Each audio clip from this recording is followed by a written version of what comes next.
ভারত, তোমাদের জনসংখ্যার আধিক্যতা থাকতে পারে, অস্ত্রে শস্ত্রে তোমরা আমাদের চাইতে শক্তিশালী হতে পারো, কিন্তু আমাদের কাছে এমন এক বিশাল অস্ত্র আছে যা তোমাদের অত্যাধুনিক গোলাবারুদকে মুহূর্তের মধ্যে ছায়ের মতো উড়িয়ে দিতে পারে। আল্লাহু আকবার।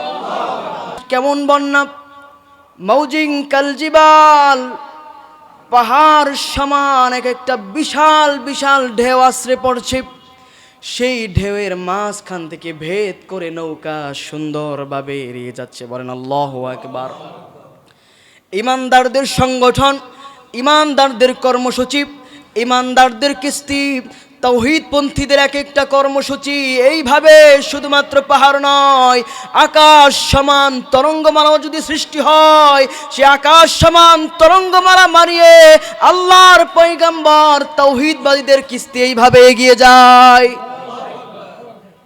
এই জন্য আপনি ইমানের বলে বলিয়ান হয়ে মনে পড়ে যায় কোরআনের পাখির সেই কথা।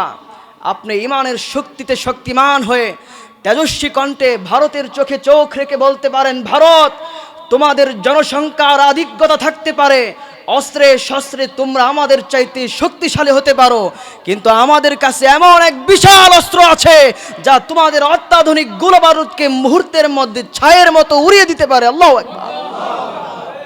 সেই অস্ত্রের নাম কি?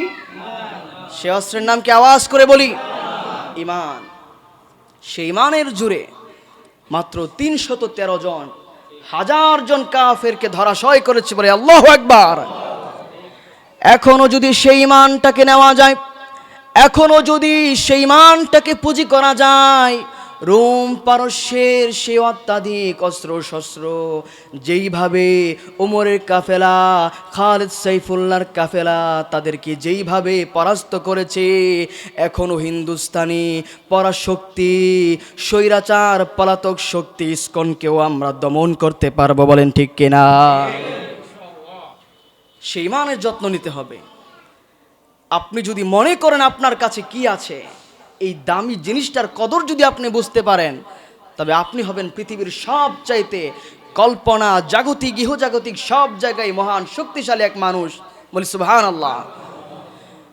কারণ রব্বুল আলামিনের ঘোষণা, মিলিয়ন বিলিয়ন ট্রিলিয়ন অর্থ করি যাদের কাছে আছে তারা সফল না, ক্ষমতার মসনদ যাদের কাছে আছে তারা সফল না, ইমান নামক মহান দৌলত যার কাছে আছে পৃথিবীর সবচাইতে সফল ওই ব্যক্তি। বলেন আল্লাহু আকবার।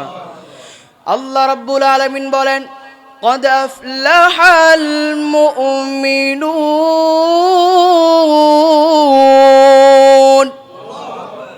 মুমিন যারা, ইমানদার যারা, তাওহীদের কালিমা যারা বক্ষে ধারণ করেছে, সফল হয়ে গিয়েছে তারা। আল্লাহু আকবার।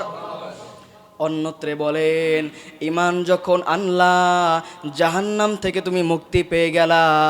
ফামান যুহজিহা আনিন নার, আর যেই ব্যক্তি জাহান্নাম থেকে নিজেকে বাঁচাতে পারলো, ওয়াউদখিলাল জান্নাতা, জান্নাতের মালিক হয়ে গেল, ফাকাদ ফাজা ফাওজান আযীমা, চূড়ান্ত সফলকাম ব্যক্তি ওই ব্যক্তি হয়ে গেল। সুবহানাল্লাহ। আবার নূহ আলাইহিস সালাতু ওয়াস সালামের কিস্তি বিশাল পর্বতমালা সমতুল্য ঢেউগুলোকে ডিঙিয়ে ডিঙিয়ে চলছে। বলেন আল্লাহু আকবার। পাহাড়গুলো একতলা দুইতলার সমান।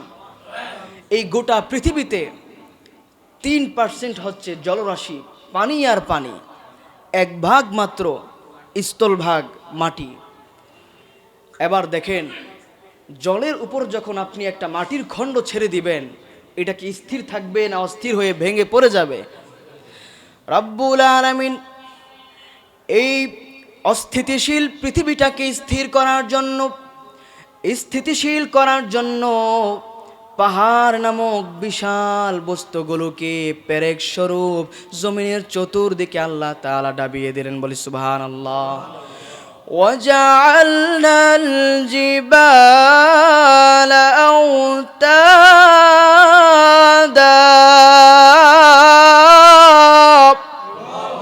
রব্বুল আলামিন বলেন, পৃথিবীটা যেন স্থির থাকে, গোলামেরা যেন দিনের বেলা পড়ে না যায়, রাতের বেলা বিছানায় আরামে ঘুমাবে।